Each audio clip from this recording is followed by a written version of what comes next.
All right, welcome back to ABA exam review and our continuation of our RBT exam practice question series where we're going through the next set of questions together and breaking them down. If you're new to the channel, welcome. If you're returning, welcome back. Please like and subscribe. Check out btexamreview.com for all of our study materials, including our combo pack. As always, when you pass, let us know so we can include you in the Sunday shout-out. Work hard, study hard. Let's get going. After several rounds of trial and error, James is finally able to recite his speech from memory. The problem is, James continues to stumble over one section and he cannot seem to eliminate this error.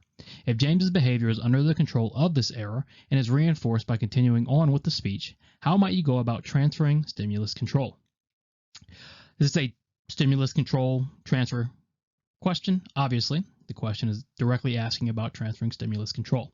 And when we think about transferring stimulus control, what I want you to think about is prompt fading. When we introduce a prompt, the behavior becomes under the control of that prompt. And what we must do is remove the prompt so the behavior can come under the control of the SD. So you're essentially fading away and not reinforcing in the presence of the old stimulus, which had control, and trying to establish new stimuli. Now in this case, right, James's behavior is under the control of the error and is reinforced by continuing on with the speech. So we need to stop both of these things, right? Because the error is then signaling to James to continue because reinforcement is now available, which is part of the problem with errors is they become part of the behavior chain and they start to become SDs for the next response. So we have to stop that. And then continuing on with James's speech is reinforced. So how can we transfer stimulus control where the error no longer has control? A, implement a response cost procedure for James if he makes this error. Well, that's going to be a punishment procedure. And we're not removing control from the error. We're just punishing James's behavior. So we're trying to decrease James's behavior, which is good, but we're not teaching anything different. So we're not giving new control to anything else. We're not removing control. We're just trying to decrease James's behavior through punishment. And as we know, punishment isn't permanent. So if we ever stop punishment, it's likely James will continue making this error. So A is not ideal. B, reinforce James only when he can recite the speech without the error. That would be one way to do it because we need to get it to the point where James is going through his speech and the error is not present, signaling to him to move on or that reinforcement is available. And one way to do that is to reinforce James in the absence of that error. And then C, stop James from continuing after he makes the error. Yes, an even better way would be just to prevent the error altogether, right? As soon as he starts to make the error, stop him before he can finish the error. But if he makes the error, you should stop him. That way his behavior isn't reinforced by continuing on with the speech. So essentially, we need to reinforce James when he doesn't make the error, or we have to stop him from being reinforced after he makes the error. So how do you go about transferring stimulus control? Both B and C. Stimulus control transfer is a very advanced idea for RBTs. And what I want you to think about when thinking about stimulus control is simply fading a prompt. We remove the prompt to remove control over the behavior and move control to something else. Think about prompt fading. Greg intentionally takes a different path to the cafeteria each day to avoid running into Logan in the halls. The path Greg takes is a what? So we're looking at Greg's behavior, right? We're always to identify who we're looking at. Greg and taking this path. So he takes a different path, and the key word here is to avoid running into Logan in the halls. So what behavior or what is reinforced or what type of reinforcement is delivered from escape or avoidance? Well, negative reinforcement, right? Escape or avoidance is reinforced by negative reinforcement. If Greg can take this path and avoid running into Logan and he's successful, so he takes the path, what's the consequence? Well, he avoids Logan, right? The threat of Logan is removed. So the path Greg takes is in what? A, SD for positive reinforcement. Well, no, because the whole idea is taking this path to remove the presence or the threat of Logan. So it's not going to be positive. We are removing something. B, SD for positive punishment. Again, we're removing something, and Greg's behavior is going to increase if it does. So C, SD for negative reinforcement is really what we're looking for. By taking this different path, Greg has removed the threat of Logan. He's removed the threat of Logan's presence. He's been negatively reinforced. And then D, SD for negative punishment. It is negative, but we're not decreasing the behavior. The behavior is going to increase when he takes this different path to the cafeteria each day, or it's going to maintain as it's already doing if he can avoid running into Logan in the halls. So removing the threat of seeing Logan is negative reinforcement, so the path is an SD for negative reinforcement. You are tasked with taking baseline data on a student's out-of-seat behavior for a student in a general education classroom. You record the following frequency data points: 6, 9, 5, 10, and 5. What is the average frequency of out-of-seat behavior? The only thing that matters here is this: average frequency. This is what you need to focus on. Remember, you need to know averages, you need to know totals. Not a hard concept, just takes a little practice if you don't already feel comfortable doing it, but it's very simple, right? So we need to find the average frequency. All this other stuff doesn't really matter. We already have our frequency. What is the frequencies? Well, we have 6, 9, 5, 10, and 5, so that's how many times it occurred. So now we're looking for the average. And to find the average, what do? Well, we add up all our data points, so 6 plus 9 plus 5 plus 10 plus 5, and then you divide it by the total number of data points, which is 5, and you'll get 7. So your average frequency is going to be 7. A would just be your total frequency. You add them all up. B is what we're looking for, 7 times. C would be rate. Don't use frequency and rate interchangeably on the test, okay? They're looking for two different definitions. Frequency is count, rate is count plus time. And then D, 10 times, is just one of the frequencies. So again, to get the average, we take our frequencies, which we have, 6, 9, 5, 10, and 5, how many times it happened. We add those up, and then we divide by the total number of data points. And what that gets us is 7 times. So the average frequency of out-of-seat behavior is B, 7 times. Assuming a token economy was in place which required a client to earn 5 tokens to earn a 5-minute break, how might you introduce a bonus response cost? All right, let's think about this question for a second. The question is asking about introducing a bonus response cost. And a bonus response cost is when you provide to the learner a reinforcer before intervention starts, right? So in this case, they have to earn 5 tokens to earn a 5-minute break. So if we're going to use a bonus response cost, I need to provide extra break non-contingently, right? Let's say they already get 2 minutes of extra break. It's already available to them. But since it's their response cost, they can lose those 2 minutes contingent on behavior. And that's how we're going to establish our bonus response cost. Response cost is the removal of a positive reinforcer that was earned. Bonus response cost is when you give extra reinforcement from the beginning, which can then be taken away. So that's how we're going to introduce this. So A, take away 1 minute of the 5-minute break each time the client engages in maladaptive behavior. Well, this would just be normal response cost, right? They earn the 5 minutes. That's their reinforcer. We're taking away a minute. This is just normal response cost. There's no bonus built in. B, take away 1 token each time the client engages in maladaptive behavior. Well, they're already, again, earning the same number of tokens. We're using a bonus here, so we need some sort of bonus amount. So C, provide the client with 2 extra minutes of break in addition to the 5 minutes and take a minute away each time the client engages in maladaptive behavior. This is what we're looking for, right? We're putting 2 extra minutes in addition to the 5 minutes. That's our bonus. And then we're taking it away, which is our response cost. And then D, none of these represent a bonus response cost. Not true. C is our best answer. We're going to provide the client with 2 extra minutes of break in addition to the 5 minutes and take a minute away each time the client engages in maladaptive behavior. So we've got our bonus and we've got our response cost. A yoga instructor greets her class, turns on some relaxing music, and places her hands together. The yoga instructor then says, "Now, let's begin with giraffe pose," and enters into a giraffe pose. The entire class then enters into giraffe pose as well. What type of prompt was used? So prompting question. We're looking at prompts, and we're looking at the yoga instructor. So what does she do? Greets her class, turns on music, places her hands together.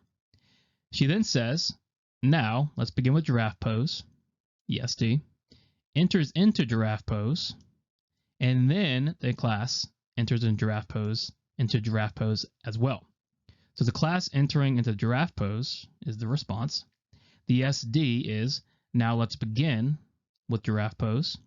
The prompt comes between the SD in the response, that's when the yoga instructor entered into draft pose herself. So what type of prompt was that? Was it modeling, gestural, verbal, or a stimulus prompt? Well, we know a stimulus prompt acts on the stimuli, and she didn't manipulate any stimuli here, right? She is acting on the response. It wasn't a verbal prompt. The SD was verbal, but the prompt was not. It's not a gestural prompt. A gestural prompt is a slight movement, right? It's a point or a hand wave or a small body movement indicating what you want done. A modeling prompt is fully engaging in the response that you want to see. And that's what the yoga instructor does. She enters into a giraffe pose. She fully models for the class what she wants done. The hardest part about the behavior questions, the applied behavior questions, right, is identifying what is the question asking and then who am I looking at? Okay, you've got to be really, really sharp and think about, I'm looking at the yoga instructor relative to the class. When the yoga instructor says, let's begin with giraffe pose, that's my SD. So the prompt is going to follow that, enters into giraffe pose, that's modeling, and then the class is the response, right? Antecedent, SD, prompt, response. That's the hardest part, okay? Because you should really be fluent in prompts and all your terminology. So if you can go in fluent and then be able to identify the important aspects of the question, you're going to be golden. Your supervising behavior analyst determines after an assessment that you will use a backwards chain procedure to teach a new skill to your client. What are some possible reasons they decided on a backwards chain procedure? Now, there's not really strict guidelines for why we use certain chains, okay, but there are general ideas. Forward chaining, of course, is the obvious way. It's the most common way. It's just how we naturally teach, right? First step first, go from there. Backwards chaining is a little unique because we start with the last step and we do it for specific reasons, right? So in this case, your behavior analyst wants to use a backwards chain procedure. Why might they want to use a backwards chain procedure? What can you think of that are some reasons why you might use a different sort of procedure like a backwards chain? A, the client struggles to begin tasks. Well, if the client struggles to begin tasks, it's going to be difficult to teach forward chaining because with forward chaining, it's imperative that they complete that first step. With a backwards chain, you're walking them through the entire task and they just have to complete that last task, right? So backwards chaining is good if they struggle to begin. B, the client is reinforced by escape. Again, yes, remember negative reinforcement, and backwards chain procedure is reinforced by the exit of the chain. So if escape and negative reinforcement is a strong reinforcer, backwards chain might be a good idea. C, the client learns quickly through typical teaching procedures. Well, if it's C, you might as well just use forward chaining, right? It's more, or even total task chaining, where you just teach the whole entire chain, okay? Backwards chaining is more specific. It's more individualized. If the client struggles to begin, if the client is reinforced by escape, both good reasons to use a backwards chain. So our answer is going to be D, both A and B. Notice we always read every single answer choice on every single question. You, a behavior technician, are observed by your supervising behavior analyst while implementing a discrete trial teaching procedure. After you finish one of the trials, your analyst suggests that you deliver reinforcement more quickly and that you limit your feedback to just the target behavior. If you do not agree, how should you respond? So now we're talking about ethics, all right, and specifically a task list item that talks about feedback and taking feedback. And as the technician, you're part of the team, all right?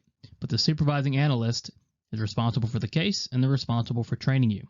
So you've got to develop a relationship where you're comfortable taking feedback from your analyst and are comfortable asking questions. So if you do not agree with the feedback, what do? Because they say, well, why don't you deliver reinforcement more quickly and limit your feedback to the target behavior? If you don't agree as the technician, what do? A, implement the procedure as told, but go back to the old way when supervision is over. It's the worst way to do it. The worst thing you can do is when supervision occurs is to change what you normally do. The whole point of supervision is for the analyst to get an idea of what is happening during your session. That is what they're there for. If you go and change everything during supervision and then change it again when they leave, you're only harming the client. So A is not a good choice. B, implement the procedure as told without questioning your supervisor. This is also not a good choice. You're part of the team. You're a valued member. You have a voice. You need to use that voice. You don't just unquestioningly do what you're told. C, state your concerns to your supervisor, and then either implement or don't, depending on what the supervisor recommends.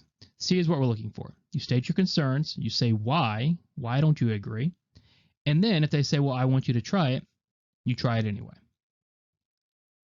Given the data and given the outcome is going to give more direction for the analyst. Maybe they just want to see what might happen, right? We just always go on data, okay? We're quick. We modify things quickly. So if you state your concerns to your supervisor, that's great, and then you implement it or you don't, depending on what they recommend. Later on, okay, after enough data is collected, they'll adjust again. What you don't do is act one way around the supervisor and then another when they're gone. And what you don't do is implement without questioning.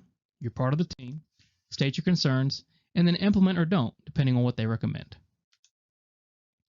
You should be cautious and aware of possible aggressive behaviors when using which of the following interventions. Now, there are some interventions, especially ones that decrease behavior, that can cause or induce aggression. Okay, it's just something that occurs.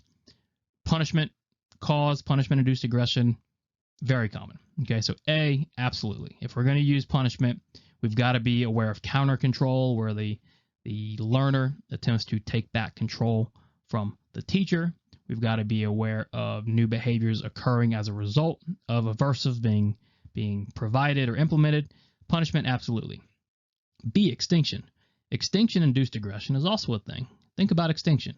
You're withholding reinforcement for a behavior that's been reinforced in the past. So if you have a long learning history of reinforcement and then you stop getting it, we start to get extinction burst and possibly aggression.